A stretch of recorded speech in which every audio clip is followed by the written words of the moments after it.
At 80, I find myself looking at time differently.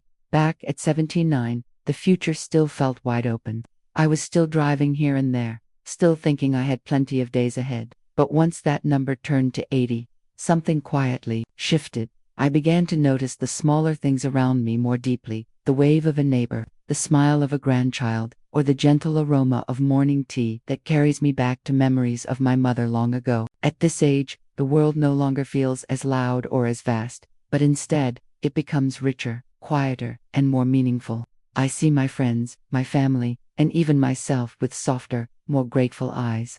Perhaps growing old is not only about losing, but also about learning to treasure every remaining moment, as if life itself is still offering me a precious gift. 1. Crossing into the unknown. Turning 80 felt less like blowing out candles and more like stepping off a map I'd been following my whole life. At 79, I still felt anchored in the world I knew. I drove to familiar places, kept up with friends, and thought of the future as something open. But when the number rolled over, something subtle shifted. The future no longer stretched out endlessly ahead. My days began to feel like a finite collection rather than an endless stream. It was as if the world had gently placed a hand on my shoulder and whispered, "Pay attention now." Small things started carrying more weight. A neighbor waving from across the street lingered in my mind longer than before. The taste of my morning tea reminded me of my mother, long gone. Time itself began to feel like a guest I had to treat with more respect. Crossing into this new decade was not about fear but about recognition. I had entered a country few talk about openly. It is quieter, sometimes lonelier, but it also carries a clarity I never expected. At 80, every moment feels both fragile and luminous, a reminder that I am still here. 2. Your world shrinks faster than you think. I used to live in a wide world. Saturdays meant driving across town to the hardware store. Tuesdays were for coffee at the diner. Sundays for long drives with no destination, just the open road. Back then, my days felt full of movement and choice. But aging has a way of narrowing your map, not all at once, but little by little. First, I stopped driving at night, then in the rain. Eventually, I gave up driving altogether. At first, I told myself it was simplicity, a way to make life easier. But slowly, I noticed my world had shrunk to a 2-block radius. The pharmacy, the grocery, the mailbox, the bench by the community garden. That became my orbit. When my daughter visited and asked, "Dad, want to go into town for a change of scenery?" I wanted to say yes. But the thought of busy sidewalks and parking lots weighed on me, so I quietly said, maybe next time. And yet, in this smaller circle, life has grown deeper.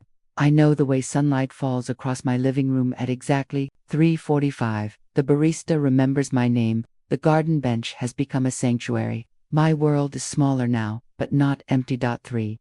Long-term friendships get complicated. I once believed the friendships I built in my 50s and 60s would carry me all the way to the end. We had years of shared history, holidays, poker nights, camping trips, arguments over things big and small.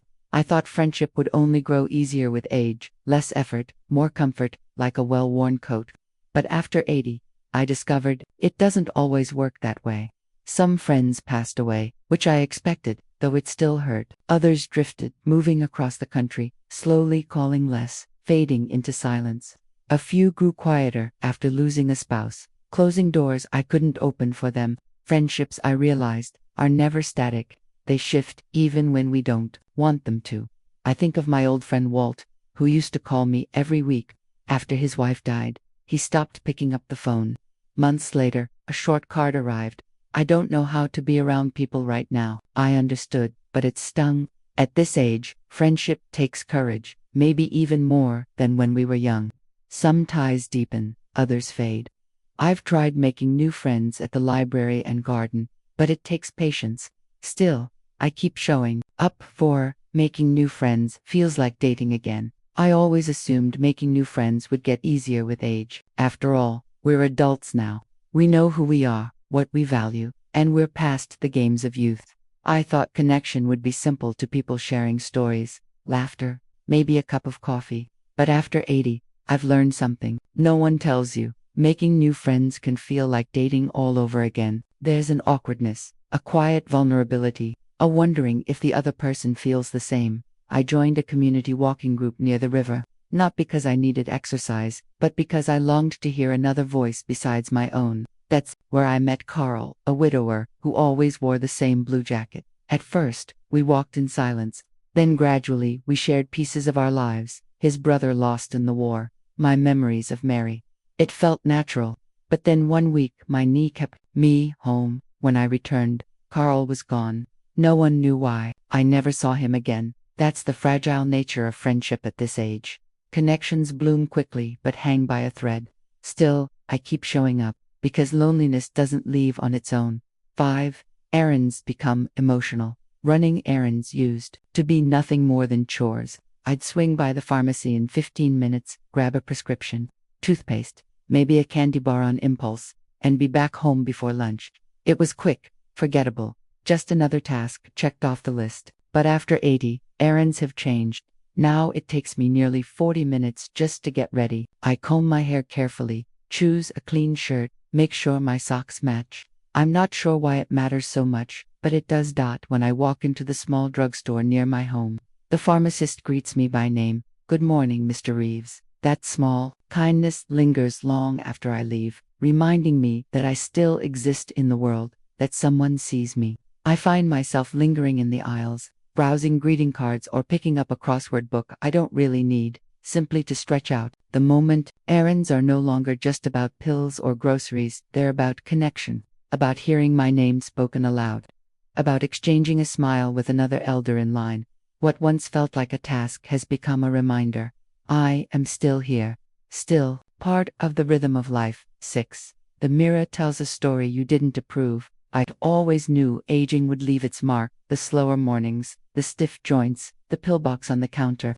I thought I was prepared, but nothing quite readied me for the shock of looking into the mirror one morning and meeting a face I barely recognized. It happened after splashing cold water on my cheeks, a ritual I've done for decades. I leaned closer to shave and paused. The man staring back had thinner skin beneath his eyes, sunken cheeks, hands spotted and knotted from years of work. He looked older, softer, worn by time. For a moment, I wondered, is that really me? It wasn't sadness I felt, or even fear, but surprise at how quietly time had moved in, changing me without asking for permission. I used to picture aging gracefully, silver hair, warm smiles, linen shirts, quiet dignity. The reality is messier. Some mornings, the mirror is a reminder of resilience. Other mornings, it feels like a stranger. Yet over time, I've made peace with him. That man still carries memories of love, laughter, and long walks home. Now, when I face him, I nod and think, you're older, yes, but you're still here, and that's enough. 7. Losing your role in the family. For most of my life, I was needed. I was the one my children called when the car broke down, when the roof leaked, when the furnace quit in the middle of winter. I carried groceries, fixed fences, gave advice no one else could give. It felt good to be useful, to be the anchor. But after 80, that role slips away, slowly at first, then all at once. My son knows more about technology than I ever will. My daughter hires someone to repair the roof, and my grandchildren solve problems with a tap on their phones. They love me, yes, but they no longer need me in the same way. The hardest part isn't being replaced, it's sitting quietly at the family table while conversations fly past me, fast and loud, about things I don't quite follow. I used to lead, now I listen. Sometimes I offer advice, but it hangs in the air, unclaimed. At first, I felt invisible, as though I had been quietly retired from my own family. But over time, I've realized my role has changed, not vanished. I am no longer the fixer. I am the storyteller, the memory keeper, the reminder of where we've come from. 8. You start rehearsing goodbyes. In my younger years, goodbyes were casual. See you tomorrow, take care, call me when you get home. I said them lightly, certain there would always be another visit, another holiday, another chance. But after 80, goodbyes carry a different weight. I've lived long enough to know that sometimes see you soon quietly becomes see you never again. When my daughter hugs me at the door, I hold on just a second longer. When friends leave after coffee, I watch their backs as they walk away, wondering if this is the last time I'll see that familiar gait. Even phone calls end differently. I don't rush to hang up anymore. I linger, letting their voices echo in my ear before pressing the button. I've even caught myself rehearsing the words I'll leave behind to my children, my grandchildren, even to neighbors who wave from across the street. Not dramatic speeches, just small reminders. I love you. I'm proud of you. Thank you for being here. These words used to feel optional. Now they feel urgent. Goodbyes have become less about endings and more about leaving traces of myself behind, hoping that when I'm gone, the people I love will carry them forward. 9. Gratitude gets louder. In my younger days, gratitude was quiet. I felt thankful, of course, but I rarely said it out loud. I assumed the people around me already knew. After all, why repeat what's obvious? But something changes when you live past 80. Gratitude stops being a private thought and becomes something you want to speak, clearly and often, before the chance slips away. Now I thank the woman at the grocery store who bags my apples with care. I thank the neighbor's boy who carries my trash bin to the curb without being asked. I thank my daughter, not just for visiting, but for bringing laughter into the house. The words come out of me more freely than ever before. Sometimes I even surprise myself. It isn't just politeness. It's recognition that life has been generous, that time is short, and that kindness deserves to be named while I still can. Gratitude fills spaces where complaints once lived. I used to grumble about the slow mail or the aching in my knees. Now I say, thank you, knees, for still carrying me to the garden bench. Gratitude has grown louder with age, not because I have more, but because I finally see it everywhere. 10. The conclusion. Crossing into life after 80 is not what I imagined. I once thought it would be a gentle coast, downhill, quiet days of rest, maybe a little boredom. Instead, it has been a landscape of surprises, some tender, some painful, all profoundly human. The world has grown smaller, yes, but also deeper. Friendships are fragile, yet precious. Family roles shift, mirrors reveal truths, errands turn into lifelines, and gratitude insists on being spoken aloud. Even goodbyes take on a sacred weight. What I've learned is this: aging isn't just about losing, it's about noticing. The light across the living room floor at 3:45, the warmth of a barista remembering your name, the courage it takes to keep showing up for connection even when it feels uncertain. These details matter more than they ever did. If you're younger and reading this, don't wait until 80 to practice. Say thank you.